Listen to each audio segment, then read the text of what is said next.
بسم اللہ الرحمن الرحیم۔ ملکہ سبا نے کہا کہ یہ طاقت اور بادشاہ جب کسی بستی میں داخل ہوتے ہیں تو اسے فتح کرنے کے دوران اجاڑ دیتے ہیں اور وہاں کے باعزت لوگوں کو قتل و غارت گری کے بعد قیدی بنا کر ذلیل و خوار کر دیتے ہیں، اور یہ لوگ بھی ہمارے ساتھ ایسا ہی کریں گے۔ چنانچہ میں انہیں تحفے بھیج کر دیکھتی ہوں کہ ان کا کیا رد عمل ہوتا ہے، اس سے ہمیں اندازہ ہو جائے گا کہ سلیمان علیہ السلام کوئی عام دنیا دار بادشاہ ہیں یا اللہ کے نبی جن کا مقصد دین کا غلبہ ہے۔ اگر انہوں نے ہمارے یہ تحفے قبول نہیں کیے تو یقیناً ان کا مقصد دین الہی کی سربلندی ہے۔ اس صورت میں ہمارے پاس بھی ان کی اطاعت کے سوا کوئی چارہ نہیں ہوگا۔ اسرائیلی روایت ہے کہ ملکہ بلقیس نے جو تحائف دربار سلیمان علیہ السلام میں بھیجے ان میں سونے چاندی کے اینٹیں، قیمتی موتی جواہرات، 100 حسین ترین کنیزیں، 100 غلام اور ملکہ کی جانب سے ایک خط شامل تھا۔ اللہ تعالیٰ نے اپنے نبی کو ان تحائف کی تفصیل وحی کے ذریعے پہلے ہی بتا دی تھی۔ چنانچہ حضرت سلیمان علیہ السلام نے جنات کو حکم دیا کہ شہر میں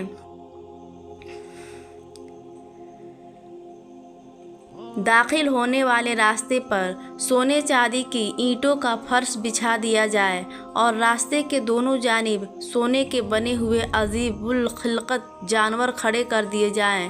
وزراء اور عمال سلطنت کی تمام کرسیوں اور فرنیچر کو سونے کا کر دیا جائے۔ دربار کو ہیرے جواہرات سے مزین کیا جائے۔ غرض جب ملکہ بلقیس کے قاصد اپنے تحائف لے کر وہاں پہنچے اور انہوں نے یہ سب کچھ دیکھا تو شرمندہ ہونے کے ساتھ ساتھ بہت زیادہ مرعوب بھی ہوئے۔ حضرت سلیمان علیہ السلام نے قاصدوں سے فرمایا، کیا تم لوگ مال و دولت سے میری مدد کرنا چاہتے ہو؟ مگر دیکھ لو جو کچھ میرے اللہ نے مجھے دیا ہے وہ اس سے بہت زیادہ ہے جو تمہیں میسر ہے۔ تمہارے تحفے تمہیں مبارک ہو، انہیں واپس لے جاؤ۔ ہم ان پر اسے ایسے لشکر سے حملہ کریں گے جن کے مقابلے کہ ان میں طاقت نہیں ہوگی، اور انہیں وہاں سے بے عزت کر کے نکال دیں گے اور وہ ذلیل و خوار ہوں گے۔ قاصد اب واپس پہنچے اور حضرت سلیمان علیہ السلام کے سخت ترین پیغام کے علاوہ دربار سلیمانی کی آنکھوں دیکھا حال ملکہ کو گوش گزار کیا۔ ملکہ بلقیس ایک سمجھدار، دانا اور جہان دیدہ عورت تھی۔ فوراً سمجھ گئیں کہ یہ کوئی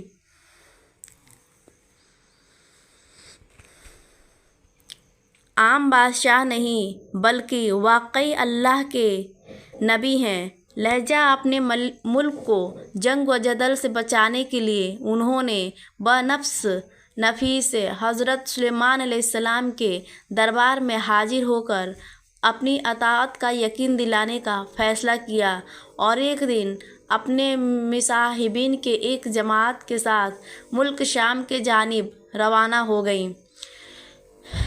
یمن سے ملک شام کا فاصلہ طویل تھا۔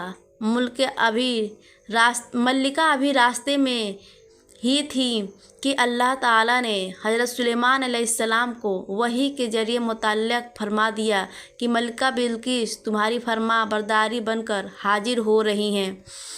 یہ موقع تھا کہ جب حضرت سلیمان علیہ السلام نے ملکہ اور اس کے مصاحبین کو مزید شان اعجازی دکھانے کا فیصلہ کیا تاکہ وہ جان سکے کہ اللہ کے نیک لوگ شان و مرتبے میں کفار سے کہیں زیادہ طاقتور اور باکمال ہوتے ہیں۔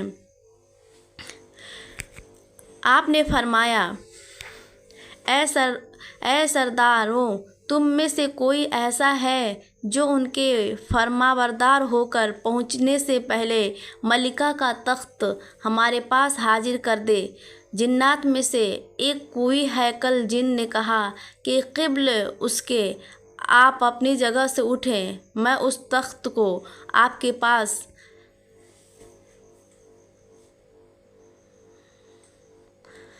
لا حاضر کرتا ہوں، میں اس پر قادر ہوں اور ایماندار بھی ہوں۔ ایک شخص جسے کتاب الہی کا علم تھا کہنے لگا، میں آپ کی آنکھ جھپکنے سے پہلے اسے آپ کی خدمت میں حاضر کیے دیتا ہوں۔ جب آپ نے اسے اپنے پاس موجود پایا تو کہنے لگے، ھذا من فضل ربی، یہ سب میرے رب کا فضل ہے تاکہ وہ مجھے آزمائے کہ میں شکر گزاری کرتا ہوں یا کفران نعمت، اور جو شکر کرتا ہے تو اپنے ہی فائدے کے لیے کرتا ہے۔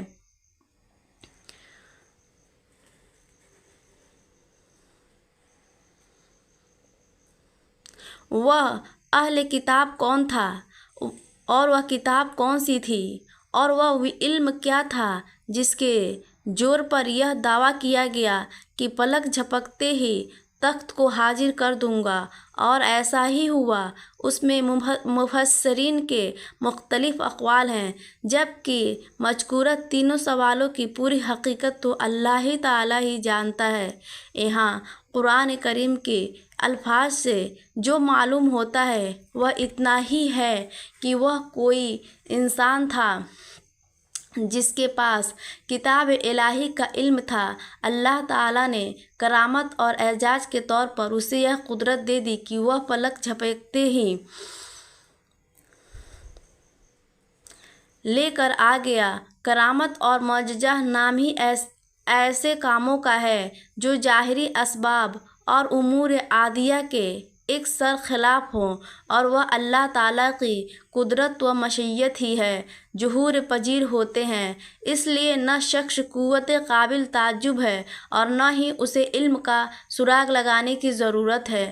اللہ تعالیٰ نے ظاہری طور پر ایک شخص سے یہ کام لیا، ورنہ حقیقت میں تو یہ مشیت الہی ہی کا کار فرمائی ہے کہ چشم زدن میں جو چاہے کر سکتی ہے، اور حضرت سلیمان علیہ السلام بھی اس حقیقت سے پوری طرح آگاہ تھے۔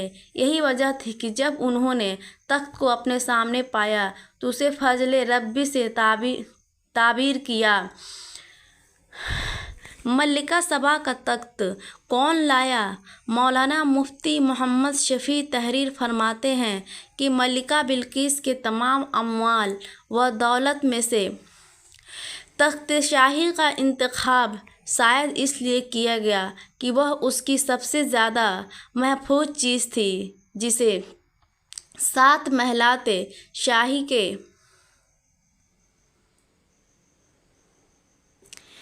وسط میں ایک محفوظ محل کے اندر مقفل کر کے رکھا گیا تھا کہ اس کے اپنے آدمیوں کا بھی وہاں سے گزر نہ تھا۔ اس کا دروازہ یا قفل توڑے بغیر منتقل ہو جانا اور اتنی مسافت بعیدہ پر پہنچ جانا حق تعالی شانہ ہی کی قدرت کاملہ ہے۔ اقرب یہ ہے کہ ہو سکتا ہے کہ وہ خود حضرت سلیمان علیہ السلام ہی ہوں، کیونکہ کتاب اللہ کا سب سے زیادہ علم انہی کو حاصل تھا۔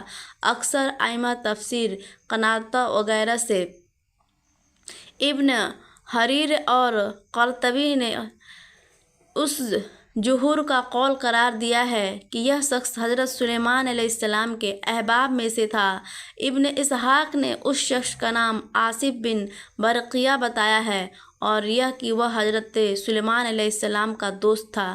بعض روایت میں ان کا خالہ جات بھائی کہا گیا ہے جنہیں اسم اعظم کا علم تھا۔ شیش محل کا طلسماتی حوض حضرت سلیمان علیہ السلام نے ملکہ سبا کا امتحان لینے کے لیے ان کے تخت میں کچھ رد و بدل کروا دیا۔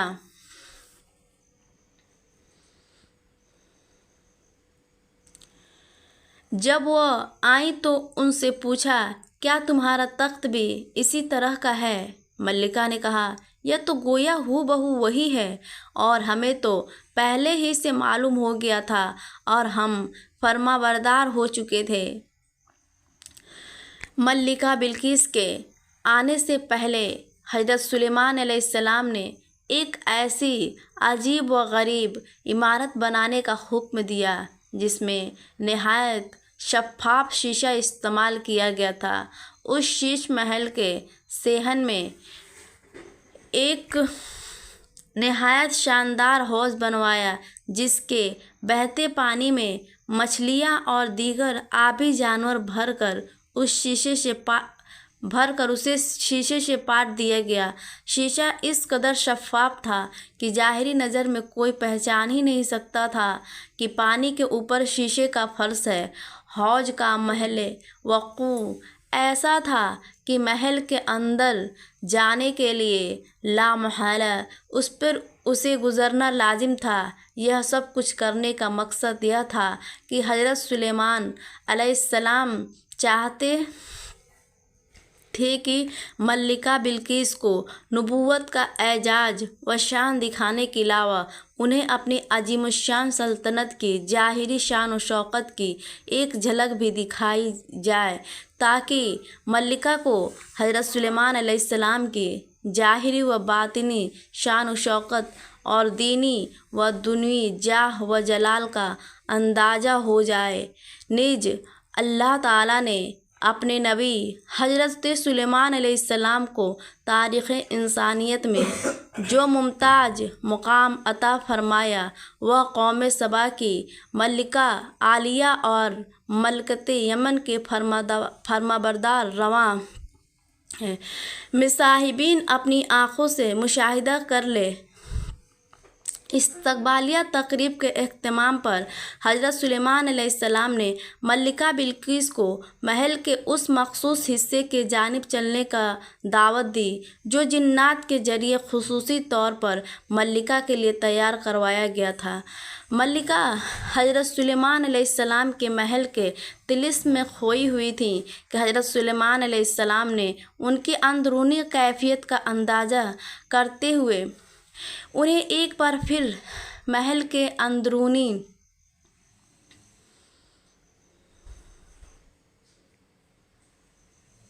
حصے میں چلنے کی دعوت دی۔ ملکہ بلقیس دنیا کے عظیم ترین بادشاہت کی حسین ترین ملکہ تھی۔ ان کے وہم و گمان میں بھی نہ تھا کہ اس دنیا میں کوئی اور ہستی ان سے بھی زیادہ جاہ و جلال کی مالک ہو سکتی ہے۔ حیرتوں کے سمندر میں ڈوبی اپنی نشست سے اٹھی حضرت سلیمان علیہ السلام ملکہ کو آگے بڑھنے کا اشارہ کیا اور خود چند قدم پیچھے ہو گئے۔ ملکہ نے آگے بڑھ کر شیش محل کے نفیس و شفاف فرش پر قدم رکھنا چاہا، لیکن دیکھا کہ صحن میں پانی بھرا ہوا ہے جس میں محل کے ستونوں اور میز بانوں کی عکس نظر آ رہا ہے۔ تو ملکہ نے سوچا کہ شاید پانی سے گزر کر آگے جانا بھی اس ملک کا کوئی استقبالیہ رسم ہوگی۔ چنانچہ انہوں نے پانی سے گیلا ہونے سے بچانے کے لیے اپنا دامن اوپر اٹھایا۔